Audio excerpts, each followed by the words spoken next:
Okay, we begin a new Perek today. We're on Daf Yud Zayin Amud Beis. We have a lot to learn today, Baruch Hashem. Schus, the Shir today is the Schus of Avram ben Esther, Tzlocha, Nachas and everything. And let's get right into it. Misha Meisei Mutu Lefanov. Zayin Amud Beis, the Mishnah. Misha Meisei Mutu Lefanov. A person that, God forbid, has a dead person, a relative that's there lying in front of him. Pater mikriya shema. He's exempt of saying kriya shema, u'min atfilah. He's exempt of davening. The Bach says we don't include this word in the Mishnah. U'min atfilin. He's pater of tfilin. U'mikol mitzvah salmuris b'tayra. Which word, tefillah? Yeah. It's going to come later in the Mishnah. Okay. U'mikol mitzvah salmuris b'tayra. And he's pater of all mitzvahs that a person is obligated in. The reason is, as Rashi over here says, why is he pater? Because he has a mitzvah. The mitzvah to bury a dead person is a mitzvah. It's part of the mitzvah of Avos Yisrael. And because he has this mitzvah, so Isaac b'mitzvah, pater b'mitzvah. He's not, even though he's not actually being Isaac in the mitzvah, but it's similar to a chassan. A chassan which is tared, which is preoccupied with a mitzvah, is pater. So this is, according to Rashi, another example where a person is tared in a mitzvah and therefore is pater. How about the people that are participating in carrying the mace to the caver? So the ones that carry the mittah, that carry the coffin. Now the chilufeyan. Then there are people that exchange the carrying, the chilufeyan, and the one that exchange with those that exchange with the first group. So there are different groups that are exchanging the weight to carry the coffin to the caver. So here's the halacha: eshelufnei mittah, those that are walking ahead of the coffin, and veshalachar mittah, and there are those that are walking behind the coffin. And now what's the difference between them? Those that are walking behind already carried, but they're continuing to walk behind to join the procession of the Levaya, and they're also there available in case they might be needed. And then there are those that are walking ahead. Those that are walking ahead didn't carry the coffin yet. So therefore the Mishnah says, those that are walking ahead, they were definitely relying on them.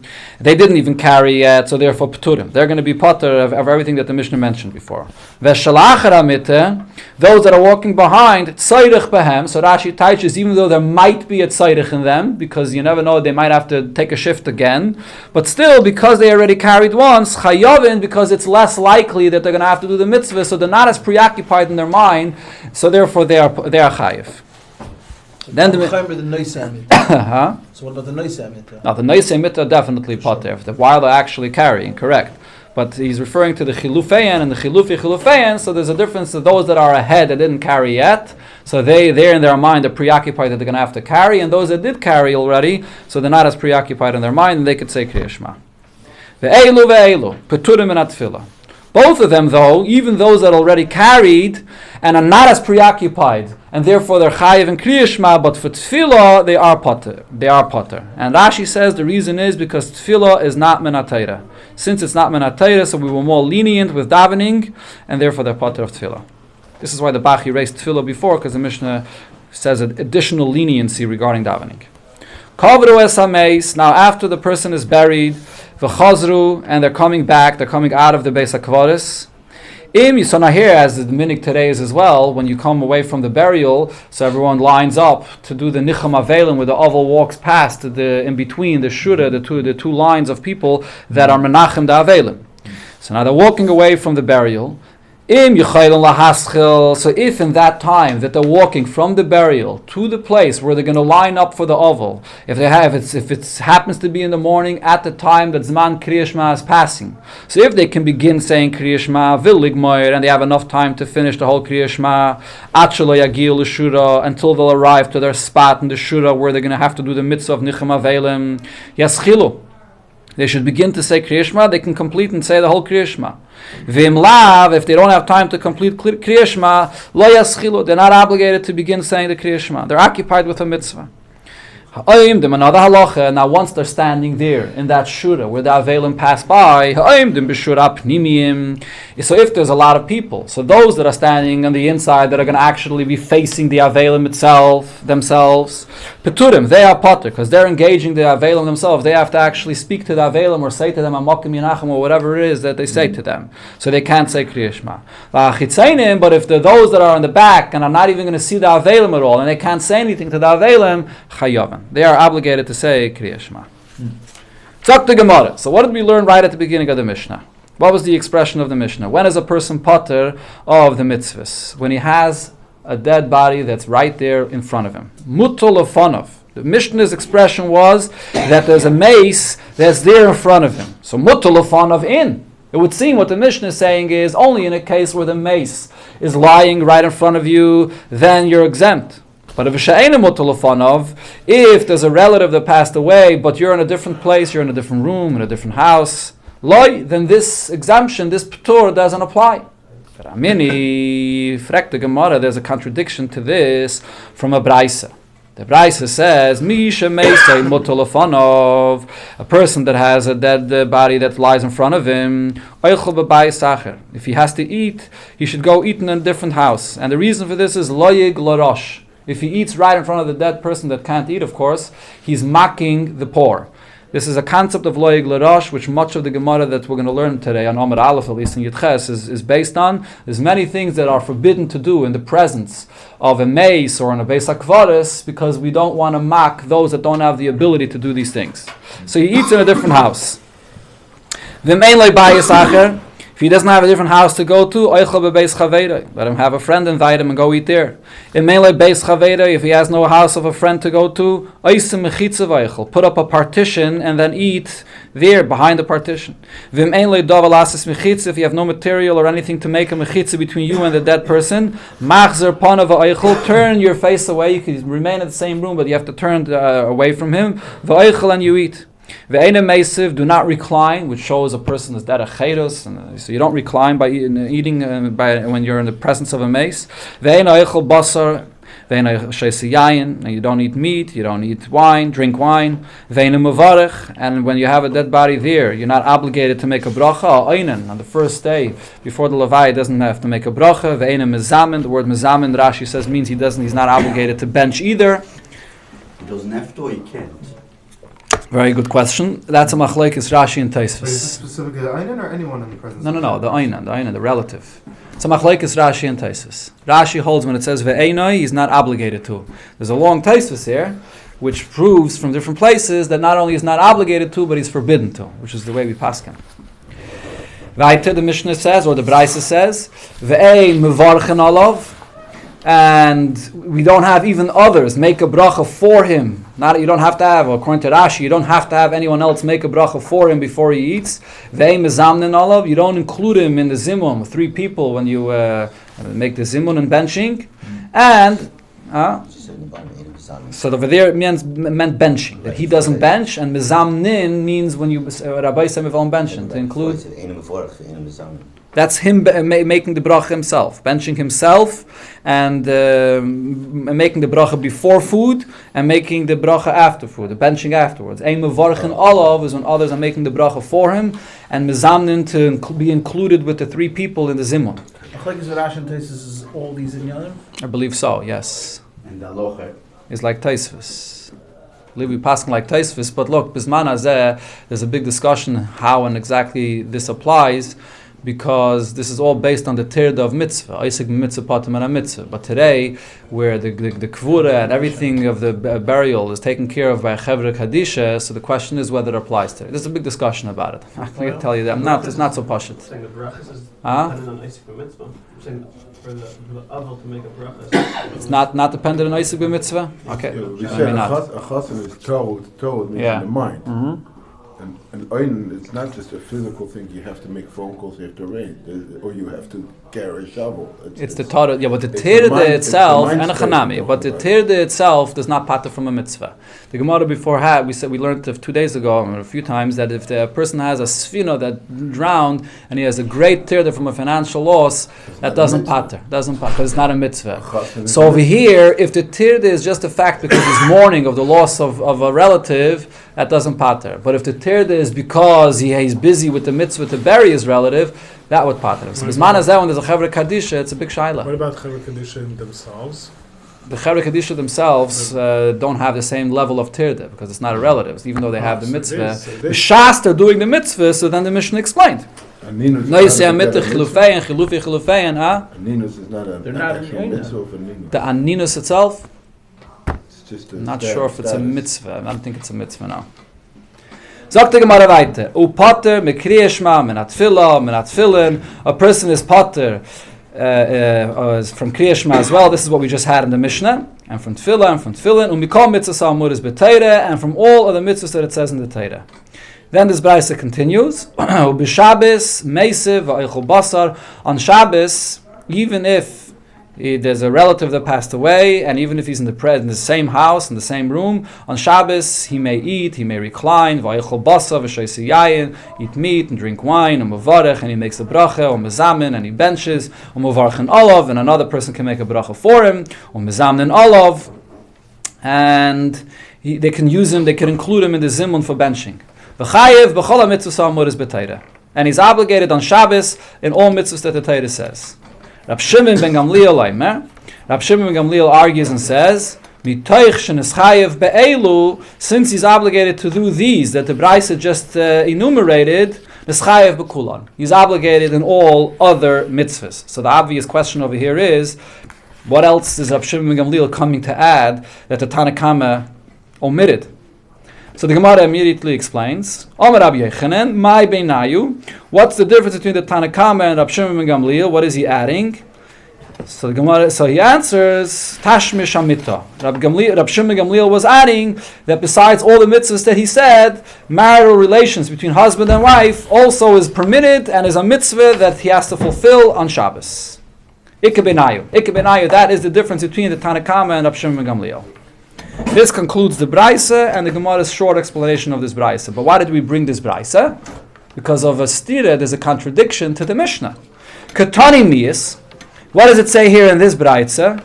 Pater mikriya shma umenat tefillin umikol mitzvahs al-muris b'Torah. It says in the Mishnah, in the Braisa, that is the same statement of the Mishnah that he's pater of all mitzvahs. And what was the Braisa speaking about? In the beginning of the Braisa, it says that this is an individual that preferably should go to a different house, to a different place, and he's not in front of the mace. So in our Mishnah, it said he's pater of these things when he's in the presence of the mace. The Braisa is clearly saying that he's pater of all of these mitzvahs, even when he goes to a different house, and the mace is not lefonov. So that's our contradiction. Rav Papa. So Rav Papa answers, Tirgema, so we'll have to explain the Braisa, Amachzer Panav Eichel. This that the Braisa says that he's pater from tefillah, from all these mitzvahs, is only in the last scenario of the Braisa when the person has no other house to go to and he's there in the presence of the mace and he's just turning his face away. In that scenario is where the Braisa said that he would be pater like it says in our Mishnah. So it's not a contradiction. Rav Ashi disagrees. Rav Ashi says, Kivin shemutul olav l'koivroi, since it's his obligation, it's his worry to bury this person, kemutul l'fon of dami. It's as if the mace is right in front of him, even when he's in a different house. Where do we see this? So he brings a source by Avram. Shanema, the pasuk says by Avram, Vayakam Avram al pnei mesai. Avram gets up from in front of the one that died, in front of Sarah, and he went to where? He went to speak to Ephraim and to the Bnei Ches, to buy Maras HaMachpelah. And then what does the pasuk say afterwards? V'nemar, he says, when he speaks to them, he says to them, Ve'ekbara meisi milafonai. The mace that's right in front of me. And he obviously was not right in front of Sarah then because he stood up and walked away from her. And still the pasuk refers to the mace as milafonai. Kolzman shemutul olav l'koivroi, as long as you have the obligation and you're preoccupied with to bury the mace, kamutal of dam. It's as if it's right in front of you, so therefore the meaning of the Mishnah, mace mutal of, is not literal. It means as long as you have the obligation to bury this mace. Okay? So that's the second answer of the Gemara. Now the Gemara is going to have another detail that it's going to analyze in the Mishnah here. Mesa. What did it say in our Mishnah? That if it's one's relative that passed away, then it patters him of all these mitzvahs. So the Gemara is medayik. Mesa in the Mishnah is saying if it's a relative and then all of these exemptions apply. Aval mishamroi, if you're a shomer, as we're going to see here in the Gemara, there's the halacha of a shomer by a mace. You're not supposed to leave a dead body alone without a shomer. And the reason is because, as we see soon in the Gemara, because back then, if you leave a dead body unattended, so then it's possible that mice should come and attack the dead body. So therefore there always has to be a shomer. So the Mishnah is telling us, in if it's someone's relative, then he's potter. Aval mishamroi, by the case of a person that's standing guard for a dead body, it seems like he would not be exempt of any of the mitzvahs. But we learned in Abraisa, mishamres hameis, one that's standing guard with a dead body. Even if it's not a relative, he's potter of all the mitzvahs of the Torah. So over here we see that even just a person that's standing guard is potter. How's he able to do any of these mitzvahs of his mishamra? Shouldn't be able to, right? So if you would want to do the mitzvah, you'd have to walk away from the mace. There's no shame, right? And right, correct. So it's the same Isaac mitzvah. But if you put up a curtain, then he's not doing his shmirah. He has to stand there in the presence of the mace. That's not that the shmirah is without a curtain. So the Gemara answers, it's not a contradiction. You can't prove anything from our Mishnah. Mishamroi aval pi she'eino meisai. It's two different halachas, and the Mishnah is saying one halacha, and the Brachos is saying a different halacha. The Brachos is telling us if you're standing guard, then aval pi she'eino meisai. Then you'll be potter even if it's not a relative. Meisai aval pi she'eino mishamroi. The Mishnah is saying that if it's a relative, then even if you're not the one that's standing guard, that someone else is standing guard, still you're going to be potter. Right, so it's that's the way you have to be medayik the Mishnah, not that it's coming to exclude that mishamrei would be b'chayev. So the Gemara weiter. So now we know that meisai or mishamrei, a relative or a person standing guard, will be potter of these mitzvahs. Then you are potter. Aval, you would think that you could be medayik mahalach bebeis hakvaris, one that's walking in a beis hakvaris, like by him the exemption of mitzvahs wouldn't apply. But we learned in a Braisa, lo yahalach adam bebeis hakvaris, a person should not walk in a beis hakvaris, or tefillin beroishai, while he's wearing tefillin on his head, a sefer Torah b'zrayai, or with a sefer Torah in his hands, v'kaira, and he reads from the sefer Torah there, v'maisa and if he does so, oiver mishum loyig l'rosh cheref eiseyu, that you are mocking the poor, and you are blaspheming Hashem that created you. So we see that there are certain exemptions of mitzvahs when you are in a beis hakvaris, because of loyig l'rosh. And our Mishnah and the Brachos seem to imply that the p'tur of mitzvahs only applies to a relative or one that stands guard. So the Gemara answers, Hassam, there, that Brachos is a totally different halacha. Toich arba amos. There it's saying a specific halacha of a person that's walking in the beis hakvaris only within 4 amos of the kvarim. Huda asr. That's when it's forbidden to have the tefillin or the sefer Torah. Chutz la'arba amos. However, if you're outside of the daled amos chayiv, then you're obligated in these mitzvahs. The Omamar, as the master has said, mace, a body, a dead body buried in his burial, teifis daled amos l'kriyah shema. So in the area of 4 amos over there, you shouldn't be fulfilling mitzvahs, and even kriyah shema as well should not be said within the 4 amos. Hacha, over here though, when our Mishnah is talking about the p'tur of tefillin, and the Brachos that talks about a person that's standing guard, chutz l'daled amos nami potter. Even a person that's standing guard and he's standing in a distance, even if he's outside of daled amos, he's also going to be potter. What's the hector they use of davening the oil? Yeah, They don't. by Rashbi they daven all the time. They don't. There's a huge minyan of the oil. By Rashbi. Not in- I was there. There's Not inside. not there. inside. By Not Rashbi, inside. by Echad, by It's Rashbi. It's all- standing it's there. all- There's and that's hundreds out, of it's- people No, on the kvarim. it spills into the Kvarim. Yeah, it's on the Well, kvarim. doesn't mean There's a heta. No, there is a heta There is for a it, heta. but which I can't explain right now. I can look into it. But besides that, you come to the oil and you say a kapitel tilim. Why isn't it like l'rosh? It's the same idea, saying a kapitel tilim, or even a shomer. What does a shomer do when he stands by a mace? He's also saying tilim all the time. It should be saying tilim, and that's why isn't it like l'rosh? This question was asked already a while ago when we learned the Gemara. And I checked it up afterwards, and it says beferish and Shulchan Aruch, anything that's being done lekovid hameis is not leig l'rosh. If a person wants to fulfill his obligation, and he finds his best spot to fulfill his obligation to say Kriya Shema by the Beis HaKvaris near the mace, which cannot fulfill this mitzvah, that's leig l'rosh. But if you're saying it in honor of the mace, or you're coming to the ohel and you're davening because of the schus that the Rebbe should intercede on your behalf, that should take the tefillas, so then you're doing it in connection to the mace or in honor of the mace. So there's no leig l'rosh.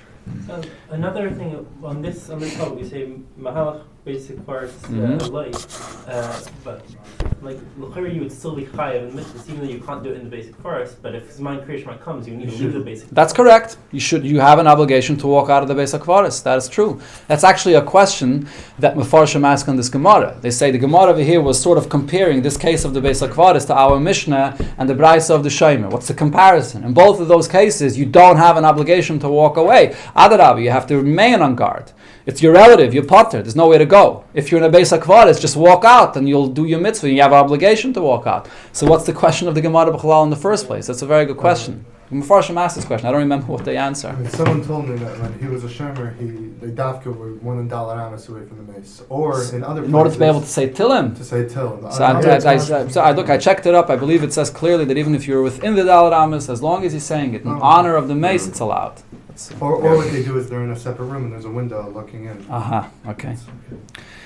Sagt the Gemara weiter Gufa, going back now to the din that we just said regarding a shomer. Hameshamer es hameis, one that stands guard over a mace, alpha pisha in a mesa, even if it's not a relative. Potem mikriya shema menat tefillah, you're exempt of kriya shema from tefillah, from davening, menat tefillah, from putting on tefillah, and mikol mitzvahs ha'amuris b'teirah. We're on the first wide line.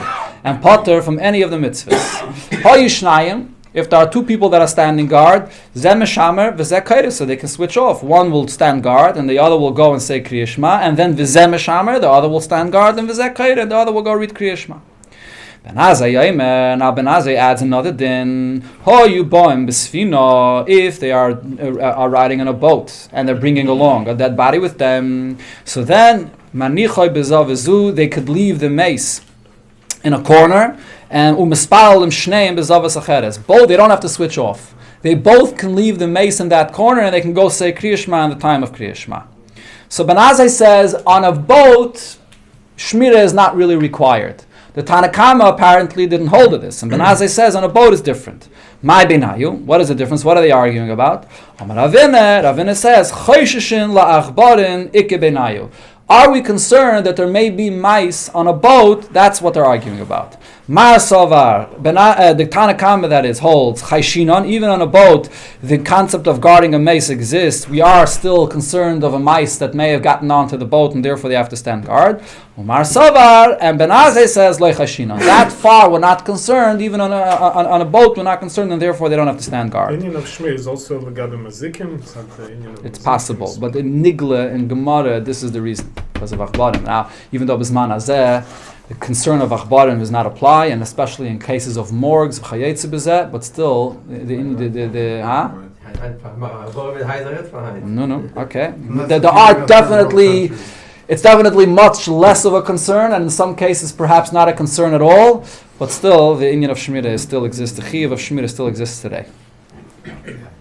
Tana Rabbanon, and another Braise, it says as follows: Hamayla chatzamais mimakim lemakim. One that's carrying with him the bones of a body from one place to another.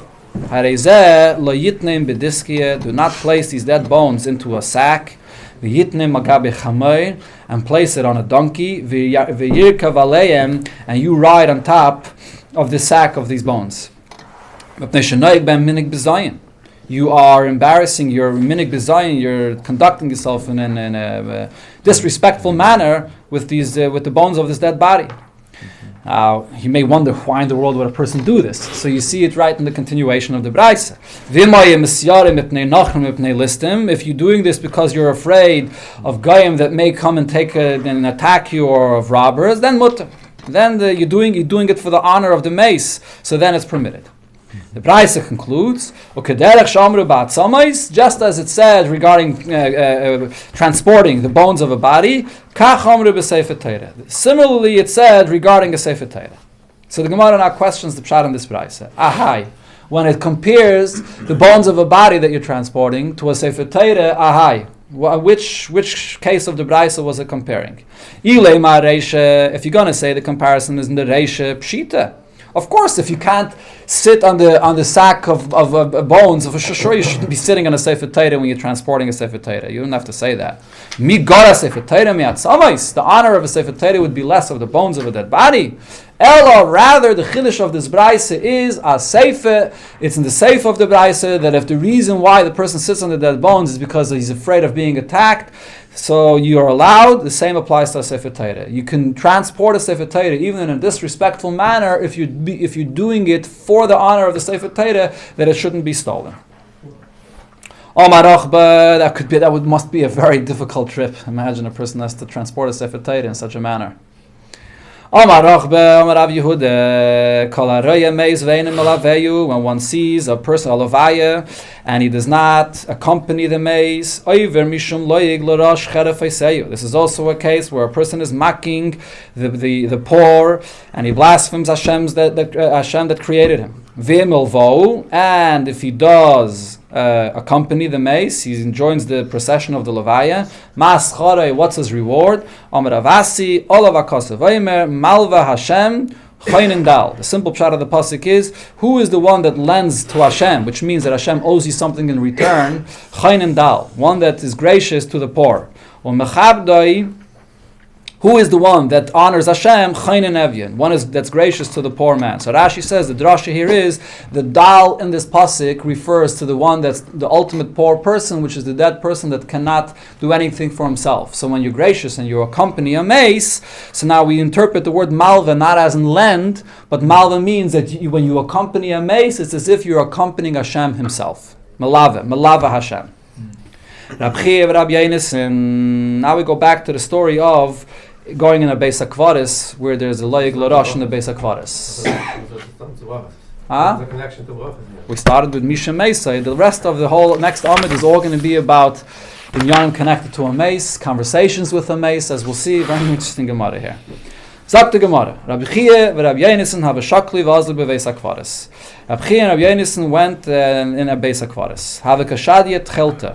The tzitzis, the tchelis and the tzitzis was hanging out. The Rabbi Yonasan, the tzitzis of Rabbi Yonasan was hanging out. Amalei Rabbi Chia, so Rabbi Chia says to him, Dalye, pick up your tzitzis and hide your tzitzis.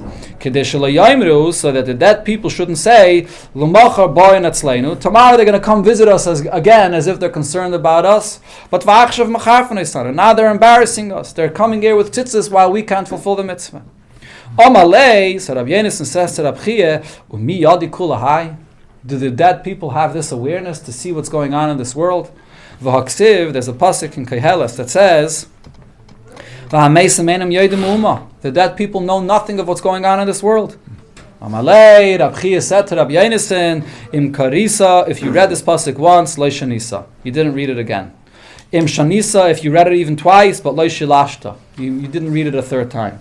Im shilashta, and if you did read it a third time even, it wasn't explained to you what the pshat of this pasuk means. And here the Gemara is going to explain what this pasuk means. It does not mean that the Mason don't have an awareness of what's going on in this world. But before the Gemara gets to the interpretation of this part of the pasuk, the Gemara goes back to the beginning of the pasuk. How does that pasuk begin? It says in the pasuk there, Ki achayim yodim sheyamuso. The living know that they will die. So the Gemara darshans, who does this refer to? Elu tzadikim. This refers to tzadikim shebimisasam. Even after they pass away, nikru chayim, are referred to as living. So that's what it means there. Even after yamusu, they are really still alive. Shenamar, and we can see this. The Gemara brings a raya to this from another pasuk. Uvinyayo ben Yayada was ben Ish Chai. He was the son of a living man. Rav Pa'olim, an individual that did many good deeds. Mekapziel, the Gemara will soon teach what Mekapziel means.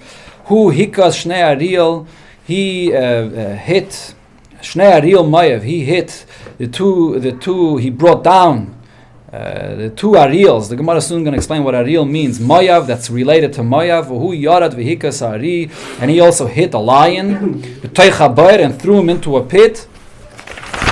V'yayim hasheleg, on a snowy day. This entire pasuk is all a remez. It's not, as Gemara will explain now. So the Gemara starts with the beginning of the pasuk. Ben Ish Chai. He was the son of a living man. Atu kula alma b'nei meisininu. And others are born from dead people. What does it mean? He was born from a living man. Ella, rather the pshat is Ben Ish Chai. The meaning of Ben Ish Chai means Sha'afila b'misasa. He was the son of a person that even after his father passed away, Kori Chai, he was still referred to as a living person, because as it said before, a tzaddik, even after he passes away, is still alive. Rav Pa'alim, when it says Rav Pa'alim, and Mekaptzil, what is the meaning of Rav Pa'alim? The many things that he did, and Mekaptzil, Sheriba v'kibitz Pa'alim l'Torah. He brought many together, and he was very active to create learning of Torah. V'hu hikas shnei aril mayav. What does this refer to? Shalehiniach k'maisai. That after he passed away, he didn't leave anybody as great as him. Loi b'mikdash rishain v'loi b'mikdash sheni. Not during the time of the first Beis HaMikdash, and not during the time of the second Beis HaMikdash. So aril is a term used to describe the Beis HaMikdash. And Mayav refers to David and Shloimeh that came from Rus HaMayavi that built those two Batei Mikdash. So when he passed away, the Yidden felt hikah. They were sort of struck by the fact that there was nobody left as great as him. And he threw the lion into a pit on a snowy day. What does this refer to? So there's two interpretations here. Ikeda one interpretation is that this is a metaphor for the fact that Tovar Gezizi de Barda, he broke the pieces of ice of a river, v'nochas v'toval, and he went into the cold water and he was toivel in the water, even on a very cold day in cold water. Right, so that's so the sheleg, so the ari doesn't refer to a lion. It's just a metaphor for the fact that he stood up to a lion. He stood up to the fact that there was ice and it was difficult, and he broke it and he went into the bear, which is the water, and he was toivel. Stam went to the mikveh. Yeah, went to the mikveh. Correct. Rashi here actually says that he was a balkeri kidei lasik b'Torah. He wanted to be Isaac in Torah. Ikadamri, another pshat here is the Tana Sifra de Beirav. He learned Sifra de Beirav. Taisus explains Sifra de Beirav is from the most difficult things to learn. So it's like standing up to a lion. B'yayme de Sisfa, on a very cold day. No heating back then, and it was a very cold day, and it was difficult to learn. But he stood up to the snowy cold day, and he learned even in that cold day. So, okay, this is all in connection to the first half of this pasuk where it says that even where at tzaddik, even after he passes away, is still alive. Now we come back to the second half of the pasuk which was quoted before. The dead know nothing. What's the pshat in this? So the Gemara says it doesn't mean that dead know nothing. What it means is this refers to the Rishonim that even while they're alive, are considered to be dead people. Shanamar va'ato cholol rasha, a pasuk that it says regarding Tzidkiyahu, even while he was alive, the pasuk says on him, cholol rasha, you're a corpse of Rasha, Nisi Yisrael, leader of Israel. Another place we can see that a rasha, even while he's alive, is considered to be dead. The pasuk says, al pishnayim edim, oishloisha yum edim yumasames. If a person is chayiv misa, so you can prove it based on 2 or 3 witnesses, and then you kill the person that's a mace. So the Gemara is medag chayu, still alive. Why are we calling him a mace? Ela ha-mace meikara. That means that this is a person that's going to be obligated in misa, chayiv misa of the bezdin. So he's a rasha. So the pasuk refers to him as a mace even before he actually is his life is taken away from him. So this idea that a mace, that Rishonim, even b'chayim, kruyim mason, today's chav dal tevis, the yard of the Alter Rebbe quotes this Gemara in Igeres HaTshuva, where the Alter Rebbe describes what's the true life of a yid, the true life of the soul. The life of a soul is Yaakov Chevel Nachlosai, the connection that the soul has to its source, and that's the true life of a yid. Or va'atem adveikim b'Hashem alekeichem, that's true life, and therefore a rasha that doesn't have that connection, therefore is considered to be dead. And the same thing is the opposite regarding what we said before, that a tzaddik, even after he passes away, is called alive. So the Alter Rebbe in Igeres HaKodesh, in the famous Igeres of Simach of Zion, explains that the life of a tzaddik is not chayim b'soriim. It's not the life of the flesh. And therefore his life is not defined by the physical life of his flesh. The life of a tzaddik is his Avos Hashem, his Yiras Hashem, his Emunah, and that's a life that's eternal, that continues and is the same before he passes away and after he passes away. Zok the Gemara weiter. So now the Gemara is going to talk about this whole theme that we brought up over here. Are the Mesim aware of what goes on in this world or not. The children of Rab Chia went out into the village. They forgot something that they have learned. They were very pained and they were trying to remember what they learned. So one of the children of Rab Chia commented to his friend, to his brother, is our father aware of our pain that we are experiencing? So his brother said to him, from where would he know? It says, a person's children receive honor, but the father, the parent, after he passes away, doesn't know. So the other brother responded to him with another pasuk and said, and the father doesn't know. It says in another pasuk regarding a dead person, his flesh is hurting him, and he mourns in his soul. What is this pasuk referring to? What is this pain that a dead person feels? Rabbi Yitzchak says, kosher rima lemeis. When the dead body, the worms are eating from a dead body, that's so painful for the dead person, kemachat bebasar hachai, like sticking a needle into the flesh of a living body. So they do feel, they do have awareness of what's happening in this world. Amri, but the answer was given. You can't prove from there. B'tzayid hu yadi, perhaps something that's painful for themselves that they feel. But b'tzayid achrina, the pain of others, what's going on in this world, lo yadi, that they don't know. So now the Gemara is going to bring a long story to address this question. Is it not the case that a person that passed away is aware what's going on in this world? But Tanya, we learned in Abraisa the following story. This comes from Ovis to Rab Nosson. There was a story with a pious man. It was an Erev Rosh Hashanah, and he gave away all of his money to a poor individual, b'shnei batzayres, and it was a hunger year.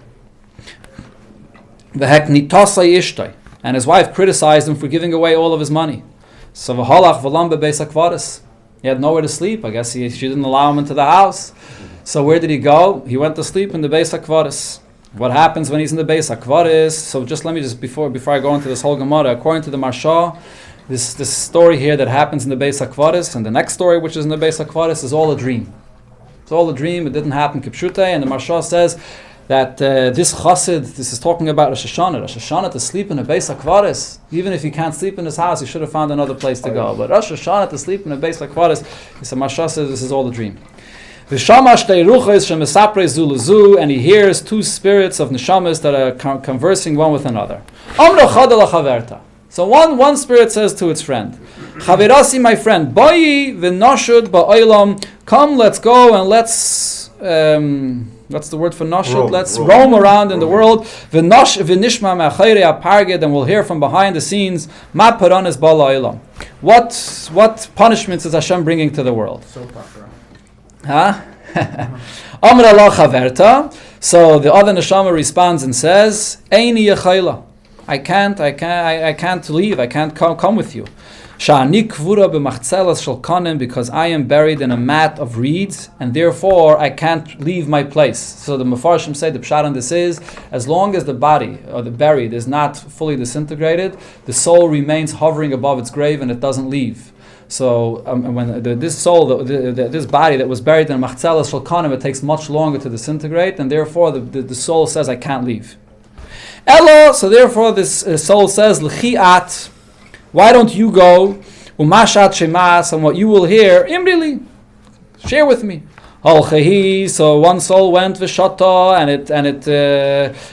it roamed around, Oba, and it returned, and it said, v'amr Allah chaverta.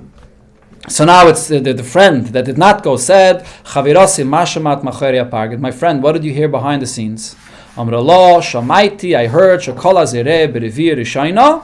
Whoever is going to plant early on in the season when the first rain comes, which is in Cheshvan, barad malka isai, hail will come and destroy his crop.